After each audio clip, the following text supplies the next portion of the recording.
We're talking sovereign wealth funds. We're talking pension plans and endowments. It's crazy. I mean, we take these meetings all the time with these allocators, and the folks that they send to these meetings, they know what they're talking about. They're asking about how long it will take for wallets to upgrade for Taproot support, the differences between Solana and Avalanche. They're asking about what layer 2 adoption on Ethereum is going to mean for scaling in light of Ethereum 2.0. These are smart people and they're really digging in. It's just that their committee schedules and allocation approvals take a long time. Welcome back to The Breakdown with me, NLW. It's a daily podcast on macro, Bitcoin, and the big picture power shifts remaking our world. The Breakdown is sponsored by NYDIG and produced and distributed by CoinDesk. What's going on, guys? It is Wednesday, December 22nd, and we are back with another episode of The Breakdown's End of Year Extravaganza. Today, I am excited to be joined by Alex Thorn, the head of firmwide research at Galaxy Digital. Now, Alex is a super interesting guy. He was at Avon Ventures previous to this, which is the venture capital arm of Fidelity, one of the institutions that has been the most prescient when it comes to crypto, especially relative to their peers.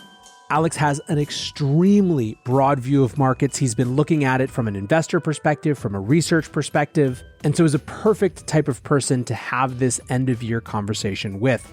I know you're going to enjoy it. Let's dive in. All right, Alex, welcome to The Breakdown. Sir, how are you? I'm excellent, Nathaniel. Good to see you, man. I'm very excited for this conversation. And so I've been mostly just diving in, but I want to give people a sense because you're one of these, crypto is full of people who are very loud and out there, and then also like quietly involved in a huge number of things. And I think you are in that second category. And so you have this really interesting perspective, and I want to ground people in that as you're digging in. So you were at Avon doing venture stuff, which is a part of Fidelity before. You've shifted over to Galaxy Research. Explain kind of like what you were doing and that transition and what you're doing now. Yeah, I was a venture investor at Avon Ventures, which is Fidelity's crypto VC fund. I was director of blockchain research at Fidelity before that. And then now at Galaxy, where I've been all of this year, we're building out a huge research operation. So we've got a lot of clients, mostly in the institutional world, looking to understand this space, understand Bitcoin, Ethereum, how these things interact with each other, and then emerging trends, both in the technology and in the markets. And I mean, it feels like at Galaxy, we're at the center of the universe. I'm not trying to use too many, astronomical terms here, but it's been a lot of fun, and we're just growing like crazy. I love it. Okay, cool. Now that people have that sense, let's start. What was the most important thing to happen to the crypto industry this year? Ooh, I'm going to say two, if that's okay. First of all, I mean, genuine institutional interest, and in some cases, adoption of crypto assets in their portfolios, I think is a major trend that's only going to accelerate in 2022. It started perhaps in, May 2020 with Paul Tudor Jones's letter about, Bitcoin being the fastest horse in an inflationary environment. But it's really expanded quite significantly beyond that to now where we have major endowments and pension allocators looking seriously at this space. And we're going to see a lot more of that in 2022. The other one I wanted to point out that I think has just been really remarkable to watch is the political acceptance and even support of the cryptocurrency industry. We've seen an enormous increase in attention and education and IQ among policymakers and legislators. You saw that last week at the House Financial Services Committee, where it was obvious that both constituent and industry outreach has made a huge dent in the sort of mind share of crypto on the Hill. And I'd like to see us do a lot more of that too. I want to dig into both of these a little bit more, but let's talk institutional because you have now a very longitudinal view of how the institutional relationship with Bitcoin and the entire industry has changed. So hearing you say that that's a major shift, I think is significant. Obviously, we've seen kind of the headlines around, institution X does Y with this or pops in this way. Do you think there's a more, or from your perspective, a broader kind of maturation of people's perspectives on it as well, even if it's not showing up as specific action yet? Yeah, absolutely. There's been a total leveling up in IQ among traditional capital allocators. I mean, I think that's where people don't realize, they think hedge funds, and all the hedge funds are involved in some way for the most part, right? They think institutional investors mean RIAs or sort of just non-retail click traders on fidelity.com. But really, there are giant pools of capital in this world. And most of those we're talking sovereign wealth funds, we're talking pension plans and endowments. And some of them had exposure, most likely through venture investments as LPs. But we're really seeing teams set up inside these organizations to look at crypto, to understand the trends happening in Bitcoin and how it can play a role in a large diversified portfolio like never before. And it's crazy. I mean, we take these meetings all the time with these allocators, and the folks that they send to these meetings, they know what they're talking about. They understand the space. They're asking about, how long it will take for wallets to upgrade for Taproot support. They're asking about the differences between Solana and Avalanche. They're asking about what layer 2 adoption on Ethereum is going to mean for scaling in light of Ethereum 2.0. So these are smart people, and they're really digging in. It's just that their, committee schedules and allocation approvals take a long time. So that you actually kind of jumped in a little bit to my next question, which was to what extent they are actually differentiating different parts of the industry and seeing it, kind of interacting with them on their own terms, right? Versus just trying to kind of lump everything into either ors or all part of one same thing. I mean, there's a range of strategies we're seeing, but they're absolutely at the more sophisticated shops. They are looking throughout the space. I mean, they've got sophisticated strategies that involve multiple coins, multiple investment strategies, whether that's funds of funds, venture, liquid trading. They're looking at that, on the more sophisticated side of that sector. It's not just a Bitcoin story there. There's a lot of Bitcoin, I think, for good reason, of course, but it makes sense because cryptocurrency awareness has expanded so dramatically among retail people, and the principals at these organizations are people, right? So it's now been years of that crypto guy rallying support for his cause or her cause, right? That crypto person. And that makes a dent after time, especially when validated by so much external adoption, right? Whether it's by major corporations, investors in general, right? The general growth of the asset class. So that's making a real impact. Let's go back to the second kind of major story. This idea that regulators are engaging with this space in a different way, in a more positive way, or at least we're seeing some of the shift. What do you attribute that to? I mean, you mentioned some of the advocacy, but do you think it's a broader set of factors as well? On the regulation side, there's a growing awareness that something needs to be done by governments. I mean, they want to do something, right? It's not purely an oddity. They see growing adoption. They see increase in asset prices. They see that some of the groups I've talked about are getting interested in crypto, right? And so they know that it's here to stay now. And so from a regulatory standpoint, whatever machinations were in process have been accelerated. There's no doubt about that. I mean, I do think that the Federal Reserve's involvement has been really interesting. Powell said just yesterday that he doesn't see cryptocurrencies as a financial stability concern today, but he does see stablecoins as potentially problematic if they grow very large. I mean, that sort of that narrative about stablecoins really came to the forefront this year. But when it comes to legislators, that's where I've been really excited, where the industry's made a real dent. I mean, you see a lot of support now for cryptocurrencies and Bitcoin on the Hill. You know, how that plays out between regulation and legislation remains to be seen. I think there's been regulators calling for increased legislation. The Presidential Working Group report called for Congress to act as well. So these two things are going to combine. But I think they both are born out of a realization that Bitcoin and cryptocurrencies are here to stay. And that message has really been taken to heart this year as the markets have grown.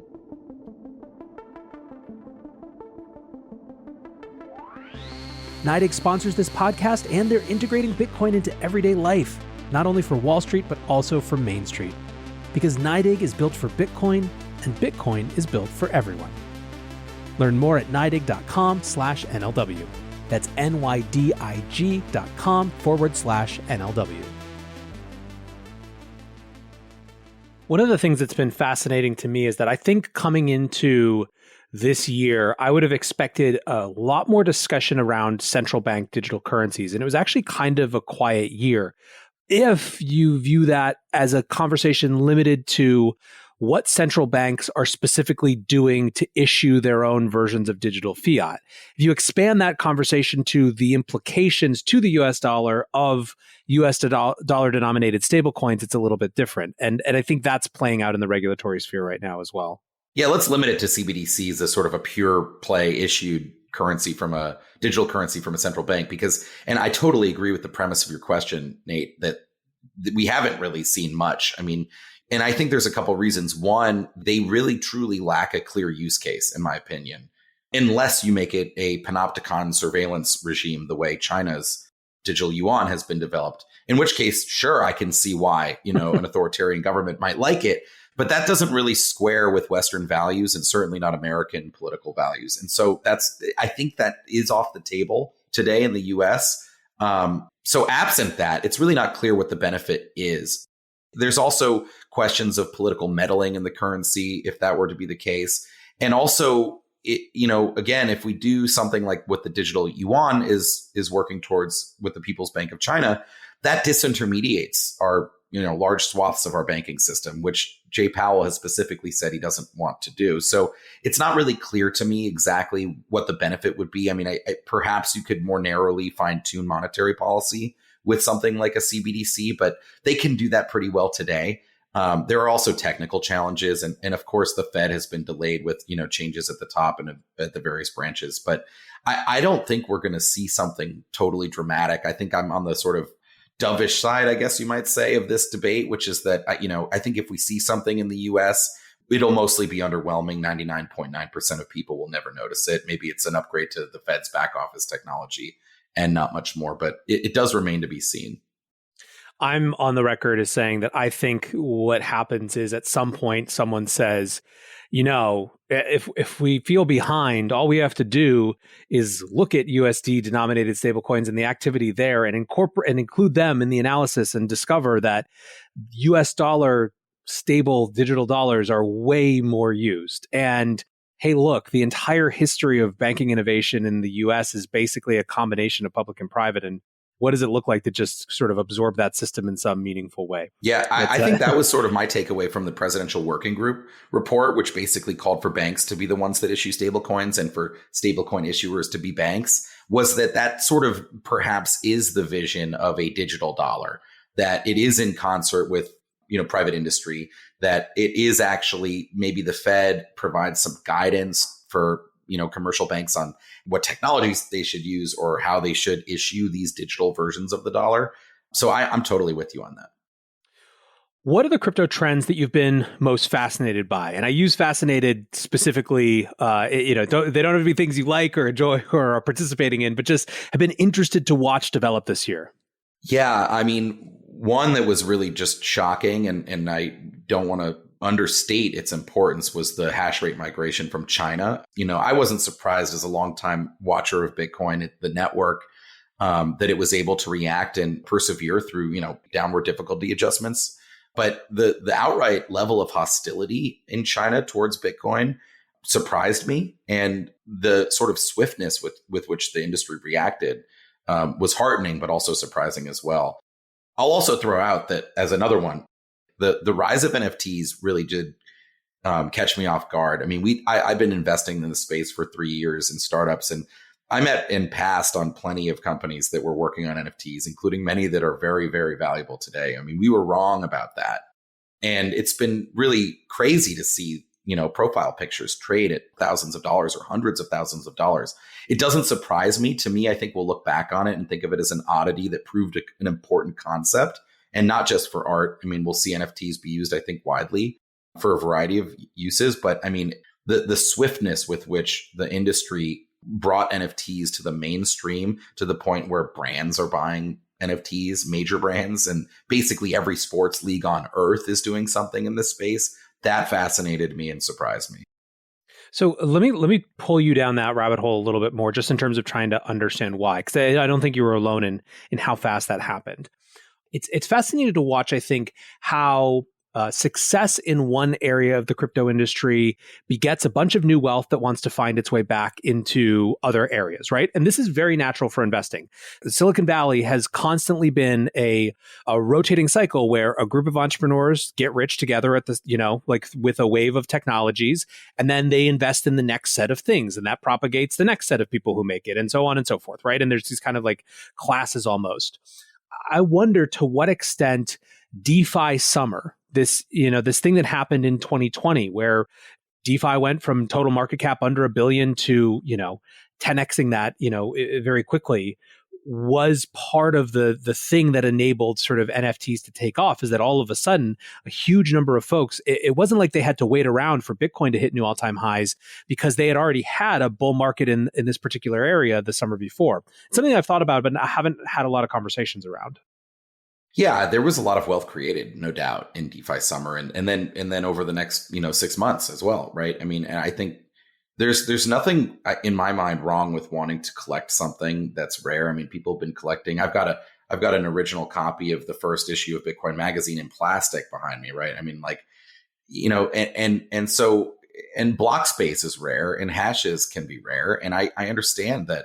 So it didn't surprise me once it happened, right? Yeah. When I think about it. Yeah. But you're right. I mean, there was a lot of wealth. I mean, a lot of people were brought into this space for one reason or another.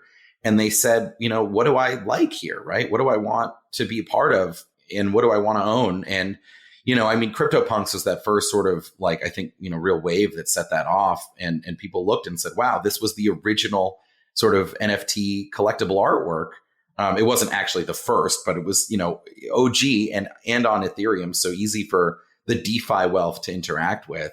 And yeah, I think that played a role. Definitely. I mean, just thinking about DeFi, Nate, too. I mean, I think it closed maybe DeFi summer around 9 billion in total value locked. Today it's 248 billion. And that was supposedly the summer that set DeFi off, right? I mean, that thing's been on a rocket ship ever since. Let's do a couple of quick hits on things that happened this year that were interesting. El Salvador Bitcoin. What's your take now? We have the benefit of a few months at least to have wrapped our head around this. Incredibly powerful to watch. I mean, a country of any size, let alone, one with such an interesting economic and political history like El Salvador adopt something like Bitcoin, which is both monetary, economic, and political, right, by its nature. One quick thing I'll say that I'm really watching for is by making Bitcoin legal tender and requiring that it be accepted alongside US dollars. I mean, there are plenty of major US corporations like McDonald's and Starbucks that are in El Salvador, and they all also have to accept Bitcoin. And many of them are accepting it over the Lightning Network.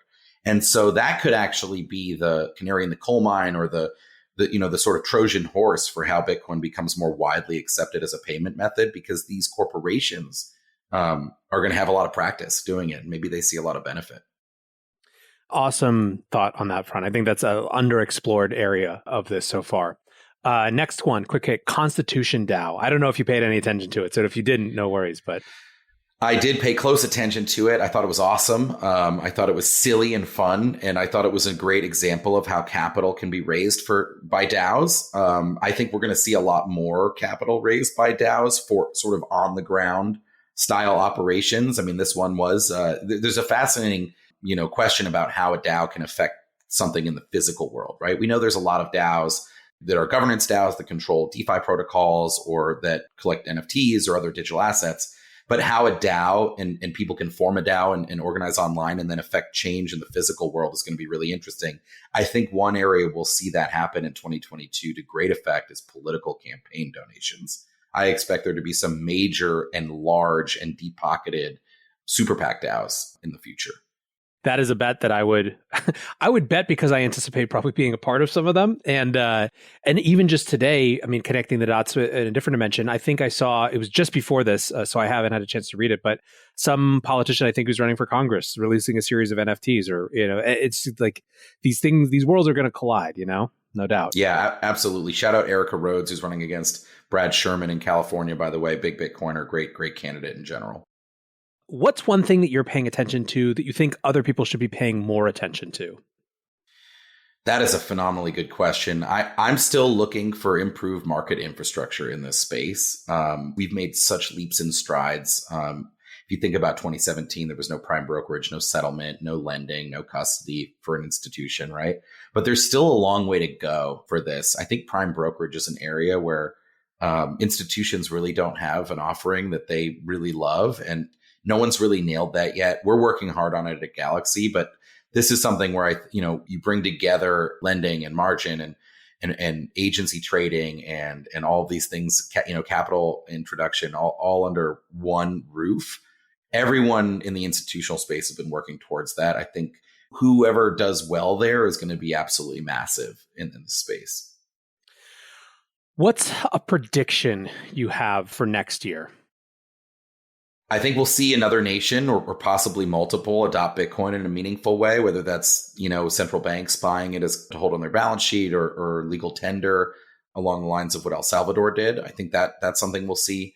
I think we'll see fintechs will be sort of the first wave, fintechs and neobanks that get involved in DeFi. I think you'll see some of those companies offer yield to their clients, but using DeFi on the back end. And along the same lines, you'll see more institutional on-chain involvement in the DeFi ecosystem.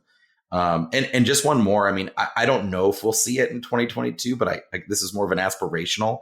I would love to see tokenization and NFTs expand beyond digital collectibles and again into more of the physical world. I was looking at tokenization back in 2015 and 16. We were hoping we'd see equities on a blockchain, right?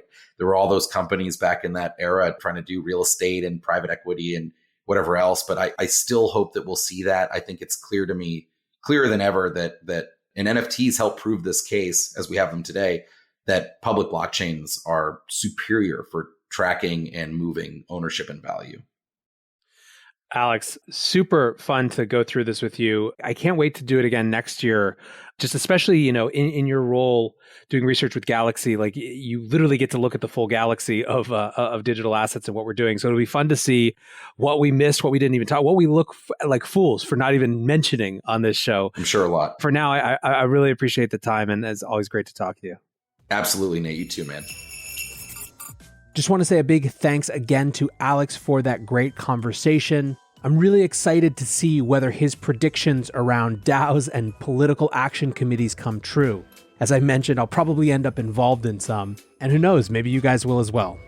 Whatever the case, until tomorrow, be safe and take care of each other. Peace.